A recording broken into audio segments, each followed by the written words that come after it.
the game, cause see the boxing voice. Welcome back, gang, for the first time and hopefully many more to come.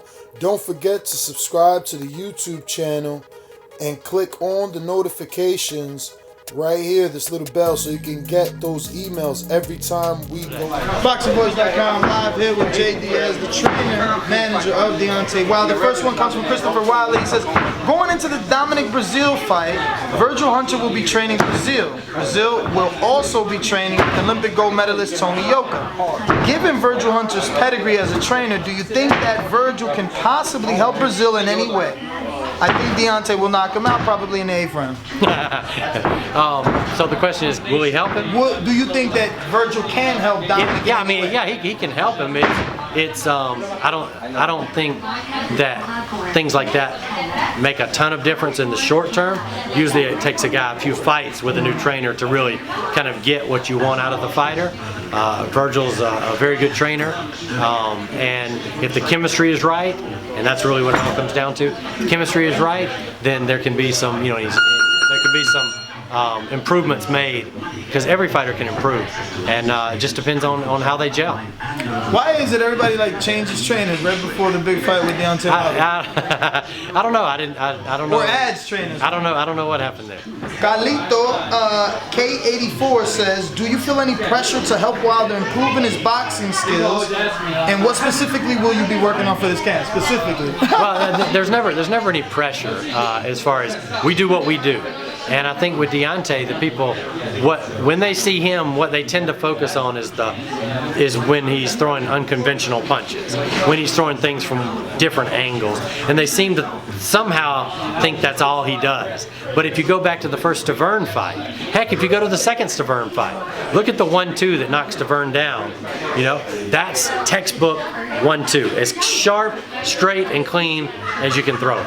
Then he did some things that are awkward and unconventional. So he can do both. But what was the second part of the question? That was it. Do you feel any pressure to help Wilder improve his skills? And what specific? No, we're always working on skills and technique. I just never want to take away. In fact, we talked about it earlier. When you've got somebody like a Naseem Hamed, one of the worst things you can do is take all the Naseem Hamed stuff out of him and try to make him conventional. Sure, you want things to be technically sound, but you never want to take away the uniqueness of a fighter. Raheem Ingram says, can you teach an old dog new tricks? It's clear that Deontay has been outboxed and out-athleticized by guys he's much smaller than. I would disagree that he's been out-athleticized, and I would say that teaching an old dog, Deontay's not old. He's still just in the early part of his prime. Deontay's always been willing to learn.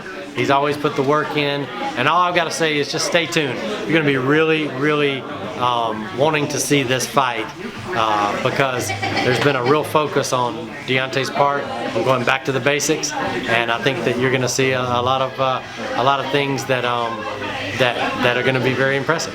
Brandon Boxer says Deontay has many documented injuries, and he's getting older after every fight. The heavyweight scene is growing with a very big physical and young fighters. Are we going to start seeing a different fight style from the champ that will yield him a 12-round decision versus depending on the knockout? Well, we're never just looking for the knockout. Deontay's, if it's there, he takes it, and he hits so tremendously hard. As far as the rest of the question, Deontay's a great boxer. Like the last guy said, he's been outboxed. You also got to remember, Deontay is setting things up a lot of times. So if somebody's winning rounds, it may be that you're thinking short term and we're thinking long term. Sometimes you're not winning rounds, but you're doing certain things that are going to allow you to be successful later in the fight. So that being said, Deontay's injuries, knocking on wood, he hasn't had injuries lately. He's been very healthy his last few fights, and hopefully that continues. And I think he's just entering the prime part of his career. Heavyweights mature later anyway. Dr. Mofongo in New York says, would you advise Wilder to bend on that 50-50 demand to make this fight happen with Anthony Joshua? What if 60-40 was offered with pay-per-view upside? Well, I think it's a matter of looking at the numbers and seeing exactly where they stand. I think that Deontay is with the biggest audience. He is going to be the one that is must-see TV. Look at all their last few fights. You know, who's the most exciting guy? Who's the biggest name? Who's the one that's bringing all the people to the table? It's Deontay Wilder. So I wouldn't want him to take less than you know. There's enough money for everybody in a fight of that magnitude. So I don't think that should be a problem for Deontay to get, if not 50-50, the upside. Malcolm Brooks says, why do you think some people don't consider this fight a 50-50? Do you think it's because of the UK propaganda? Which fight are you talking about? AJ Wilder. I don't know. I can't speak for them.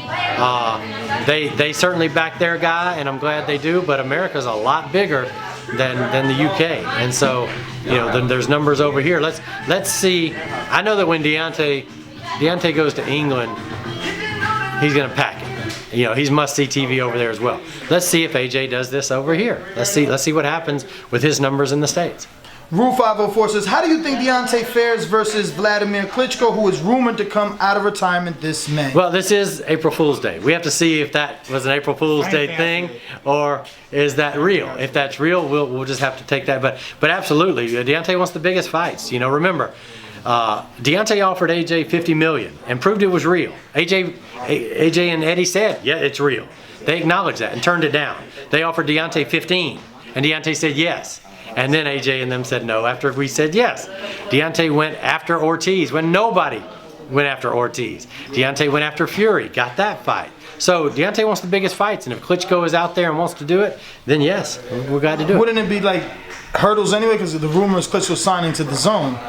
Well, I don't know. Again, is this rumors? Is this or is April Fool's, right? Do you think if he fought Klitschko that he would get some slack for fighting a guy who was off two years? Well, I don't know, really. I mean, my guess would be that Klitschko would want a tune-up or two, and if so, we'd have to see how he looked, you know. And if he looked good in the tune-ups and he made himself viable, I mean, I remember when Vidley came back, I think his first fight back was like a Sam Peter or somebody, and people were like, wow, he hasn't lost anything. Mm-hmm. So we would just have to see where he is. Well, he didn't have any tune-ups off of his Tyson Fury loss fighting AJ for a vacant title unification. Would you guys consider taking him off of a AJ loss with no tune-ups? I don't know. We'd have to see. I mean, I think that was probably a joke. No, I think that was probably the thing that he should have done the first time, was probably had one before he fought AJ. I think probably he would look back and say, you know, I would like to have had one before then. Charles Miller says, will the Joshua versus Wilder fight happen before Wilder turns 35 next year in October? I think he turns 34 next year. Are you talking about 2020? Okay. At any rate, yeah, I mean, we want the biggest fights as soon as they become available. You know, keep in mind again, we wanted the rematch immediately with Fury, but they were the ones that said they didn't want that, and that's documented as well. So I think everybody understands that Deontay wants the biggest fights. Right now, our fight, I know I'm answering these questions about AJ and Fury and all that, but obviously that's looking ahead. We've got Brazil in front of us. What was your reaction to Fury signing to ESPN? You know, he has to do what's best for his career, and I think probably they threw a lot of money at him and said, you can fight who you want the first fight or two. And so his thought process was, why would I fight somebody as dangerous as Wilder right now when I could fight some other guys and pick up a lot of money first and then maybe revisit that later? So I mean, that's probably the way I think he's thinking. Thomas Boyd says, Jay, who do you feel will win the Miller versus AJ fight? We talked about that earlier as well. I think that's a very interesting fight. Jarrell Miller is a big, strong guy. He doesn't have like what you call one-punch knockout power, but he's very persistent. This is going to be what we call the put up or shut up fight for Jarrell Miller. This is his moment in his hometown. You know, everything is stacked for him to be the best he can be. Now it's up to him to do that. And the reason I say that is because, you know, Deontay was saying a lot of things before the first Dazn fight. And everybody was saying, okay, let's see what you do when the bell rings. You know, you want to say this and say that. Could we really compare Dazn to AJ? And Deontay came out and had, to that point, the best performance. He showed up on fight night like against a guy like Dazn, who was the champion, and proved that he could walk the walk as well. So my point is, this is that moment for Jarrell. Can he walk that walk like Deontay did? We'll see. You guys know him. He's been here. He's been here. Good fighter. You think he can last the 12? Well, I think it's going to be a great fight. I think it's really going to be, can he impose his will on AJ and get some doubt coming into AJ's mind. The obviously AJ's the favorite for a reason, and he's a great fighter, and he's got a lot of power, and he's got the Olympic pedigree and all that. So he's the favorite for a reason. But I'm not going to pick that fight, but I do want to see it. I think it's going to be interesting. But we're just going to see with Jarrell, can he back up all the talk? This is his moment to do that. Born just wants to say peace, and Deej says, what do you think is the maximum amount of fights a boxer should aspire for? It really depends on their amateur career. If a guy's had 200 amateur fights, 300 amateur fights, you got to be careful. If he's had a shorter amateur career like Deontay, there's really no set number. Everybody's different, and so you just have to figure out what's best for each guy. If you start seeing that a guy's just really hitting his groove at 32, 33, that's one thing. If a guy's already kind of showing signs of wear and tear and too many wars, then it's time. Like a guy like Lamont Peterson, had a fantastic career, great fighter, all heart, great skills. But there comes a time where you say, it's time. Excuse me. Sorry. Thank you so much, Jay. That was the last question. See you tomorrow. You got it. See you tomorrow. If you enjoyed the video, feel free to hit the like, subscribe, and share. As always, if you want to support us to the next level, head over to the patreon.com/ThaBoxingVoice. We have tons of exclusive from Border Wars, Untitled, betting shows, the list goes on and on and on. But in addition to that, if you guys have questions for fighters, trainers, and promoters, this is where you can submit them. We will run out, get these questions answered, and put it back on the show just for you guys. Appreciate it. Peace.